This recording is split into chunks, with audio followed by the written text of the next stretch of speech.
Bonjour à toutes et bonjour à tous, bienvenue dans cette nouvelle vidéo où nous allons parler de Engine. Engine, on va voir ce que c'est, qu'est-ce que c'est comme crypto-monnaie, quel est son domaine d'activité, ses services, et puis bien sûr on va répondre à la question, est-ce qu'on peut suivre cette crypto-monnaie? Je vais vous donner des arguments pour et des arguments contre. Et puis finalement, on finira sur du graphiquement parlant. Qu'est-ce que ça nous dit? Sur quelle unité de temps on pourrait se baser? Est-ce que c'est un projet qui est neuf? Est-ce que c'est un projet qui vraiment nous donne à manger? Alors c'est parti déjà, Engine c'est un NFT, non fungible token. Donc ça veut dire quoi? Ça veut dire que un engine a un numéro de série, en gros, d'accord, et on peut l'utiliser que de façon unitaire. On peut pas le diviser, le subdiviser, un petit peu comme le Bitcoin ou l'Ethereum. Ensuite, c'est dans le domaine des jeux vidéo, d'accord? On va voir un petit peu plus loin, mais en gros, vraiment, c'est collé et c'est fait pour fonctionner avec tout le monde des jeux vidéo. Alors c'est parti dans fonctionner avec le monde des jeux vidéo. En vrai, ce qu'ils veulent faire, c'est monétiser les jeux en crypto-monnaie. D'accord? Déjà pour la sécurité, puis pour la simplicité. Il faut savoir qu'il y a plein de jeux qui sont pas faits pour gérer de l'argent réel dans leur jeu. Et ben là, justement, Engine propose ça. C'est un système qui permet de monétiser en argent réel.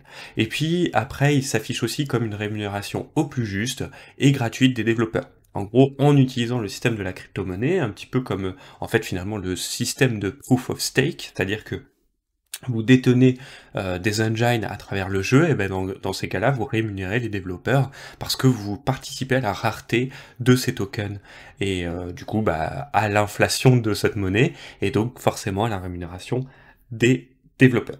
Alors, je voudrais parler d'un exemple de sécurité, je ne sais pas s'il y a des nostalgiques qui se rappellent exactement d'un jeu donc fait par Blizzard qui existe maintenant depuis au moins une dizaine d'années, d'accord? Diablo 3. Alors, je vais pas parler du jeu, on n'est pas là pour parler gameplay, ni du jeu, il y a énormément de polémiques autour de ce jeu, et il y en a une, c'est qu'à l'époque, il y avait un hôtel des ventes en argent réel. Je rigole pas, c'est-à-dire que vous pouviez créditer en euros et participer à des enchères. Alors, vous aviez des enchères à une vingtaine d'euros, à 200 euros, mais il y a même eu une enchère qui s'est fait à 21 000 euros. Alors, comment dire, cette enchère-là, je me suis un petit peu renseigné, c'est un petit peu particulier parce qu'en plus Gloire-Dina, c'est pas un item qui est absolument rarissime, bon, quoi qu'à l'époque il commençait à l'être, mais en tout cas, c'est surtout que c'était justement pour montrer un petit peu, comment dire, à quel point c'était juste débile comme système. Alors il y a eu énormément de polémiques autour de ça, mais en plus de ça, d'accord, je veux même pas critiquer le système, on n'est pas là pour ça, mais en plus de ça, c'est qu'il y a eu énormément, il y a eu un moment où on se faisait voler les comptes. Par exemple, moi j'ai déjà changé de compte Diablo 3 fois, ok, sur le même compte, hein, je faisais juste une demande de ticket à Blizzard, et puis Blizzard me répondait... quelques jours après, bon votre compte a été piraté, pour plus de sécurité, on vous en a créé un nouveau avec vos items, vos sauvegardes, etc. quoi. Et comme ça, je récupérais tout. Il y avait vraiment ce vol d'activité. On aurait pu imaginer que ces échanges-là se seraient faits en crypto-monnaie, par exemple. D'accord? C'est un exemple qui aurait pu justement voir que, au lieu d'échanger déjà 21 000 euros, peut-être que ça serait arrivé quand même, hein, d'accord? J'en sais rien.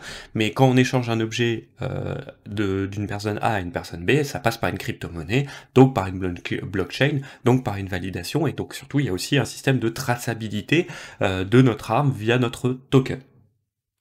Alors c'est parti, on va continuer avec tout ce qui est disponible déjà immédiatement chez Engine. Déjà vous avez une application, un wallet, qui est directement disponible sur votre téléphone et sur lequel vous pouvez détenir en gros des bitcoins, des Ethereum, Polkadot, Litecoin, Binance Coin, Dogecoin, en fait finalement tous les tokens ERC20, d'accord, donc tous les tokens qui sont validés par la blockchain Ethereum, une des blockchains de l'Ethereum, et puis bien sûr ERC 721 et ERC 1155 qui sont vraiment l'entremonde entre ce que les NFT, donc les non-fungible tokens, donc les tokens unitaires, rares on va dire, et les tokens justement qui ne fonctionnent pas comme ça, comme l'Ethereum, ou qui en créent de plus en plus, comme le Bitcoin.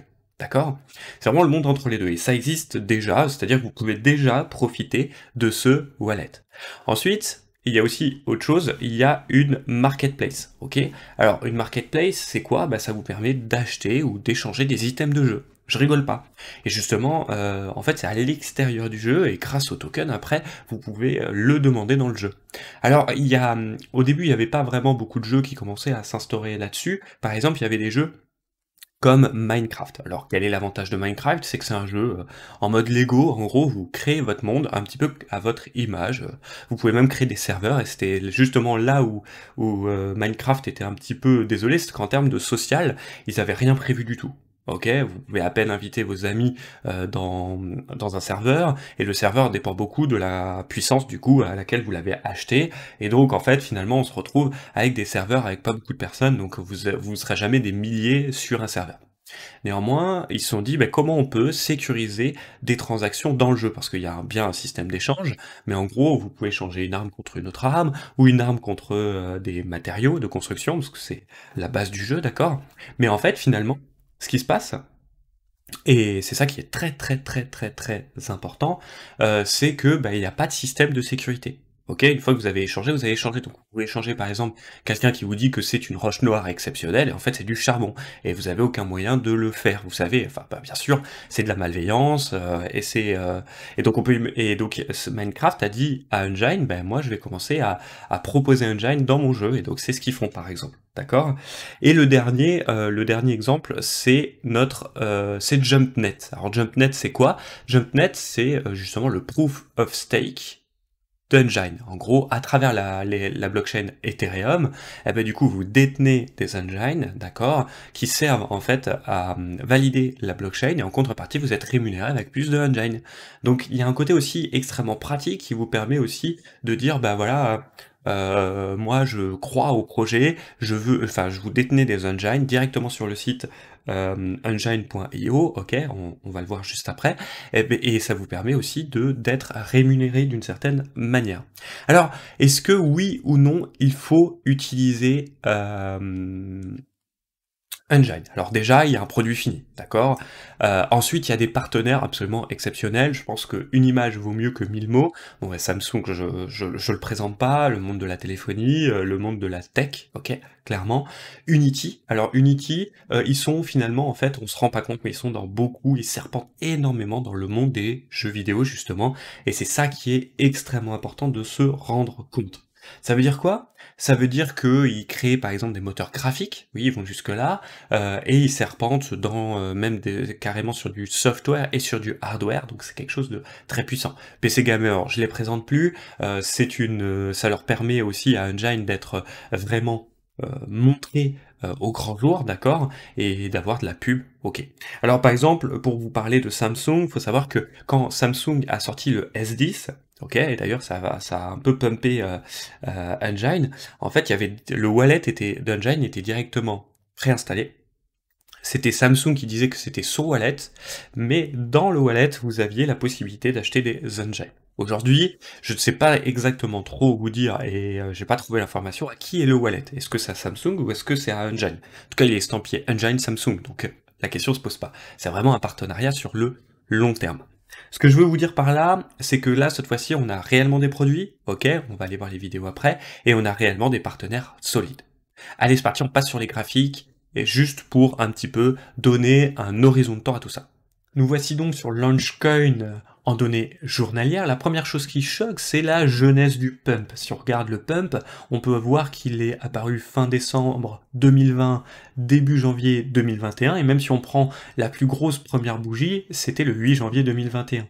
Depuis, en moins de 65 jours, on est arrivé à plus de 1200%, et puis à l'heure où je fais cette vidéo, à 75 jours, on est arrivé à plus de 800%. Alors forcément, on peut remettre en cause la jeunesse du pump, il n'y a aucun souci, mais il faut savoir qu'il y a des données solides, et cette fois-ci, vous investissez sur un projet qui existe déjà.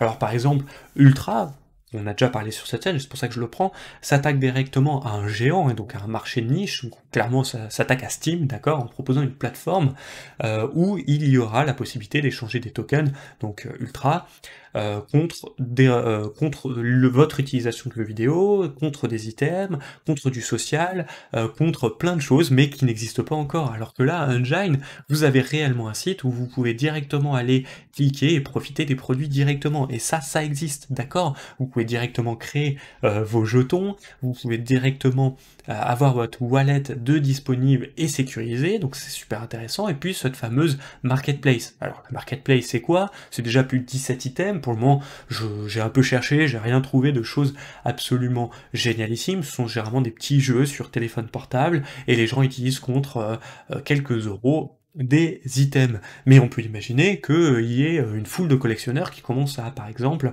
et je donne juste un exemple parce que j'ai donné l'exemple de Diablo 3, ben maintenant parlons de Diablo 2. Diablo 2, il y a justement Blizzard qui commence à ressortir une refonte de Diablo 2, d'accord, que vous pouvez déjà acheter, et et qui est compatible avec vos sauvegardes de l'ancien Diablo 2, donc soit 20 ans plus tard. Donc on peut imaginer que par exemple, des gens qui ont sauvegardé et qui ont détenu leur sauvegarde de Diablo 2 retrouvent ces sauvegardes, retrouvent des items, les mettent justement sur la marketplace de Hunchcoin, et puis les échanges en fait à but de bien sûr plus de collectionneurs, mais n'empêche que ça promet d'être intéressant. Donc la jeunesse du pump, pour moi, le projet oui est intéressant. Faites tout de même attention, ça reste de la crypto-monnaie. On va passer en données 4 heures. Comme toutes les autres crypto-monnaies, il y a quelque chose qui attire mon œil, c'est un petit peu ce finalement canal descendant. Donc en gros, on a un pump suivi d'un canal descendant avec, je vous le donne dans le mille, appauvrissement des volumes, donc qui valide chartissement parlant notre figure, donc il y a on va dire plus de 70% de chance, et ça c'est le chartisme qui nous le dit, que ça pump. Et puis je peux même vous donner, si vous voulez, le TP final admissible, on va dire qu'on est déjà aux alentours des 3, ok, sans être trop gourmand. Donc sans revoir à refaire les plus hauts, eh ben déjà il y a quelque chose d'intéressant. Bien sûr, on peut aussi voir, hop, une autre ligne de tendance qui est ici, qui a été touchée une fois, deux fois, trois fois, on va zoomer un petit peu, et donc on peut très bien espérer attendre un retour vers les 1.8 pour essayer de reprendre position par exemple. Ça vous donne déjà deux plans de trading sur, on va dire, une échelle de temps plutôt moyen-termiste, et ensuite bien sûr, effectivement, il faudra se méfier, il faudra bien sûr regarder le roi des cryptos, le Bitcoin, pour en savoir plus. Mais si le cours du Bitcoin ne redescend pas, je sais pas, 4000 $, ce qui paraît être difficile à l'heure où je vous fais cette vidéo, mais bah, on sait jamais. Regardez bien le Bitcoin avant de vous positionner sur le London Coin.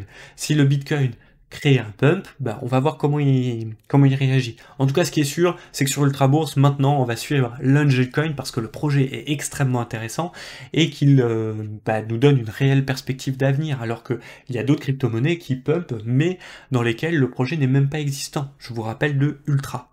Voilà, j'en ai fini avec cette vidéo, j'espère que ça vous a plu, n'hésitez pas à commenter cette vidéo, à me poser vos questions et on y répondra, toute l'équipe y répondra. Surtout, prenez soin de vous et de votre capital, on se retrouve très vite. Allez, ciao.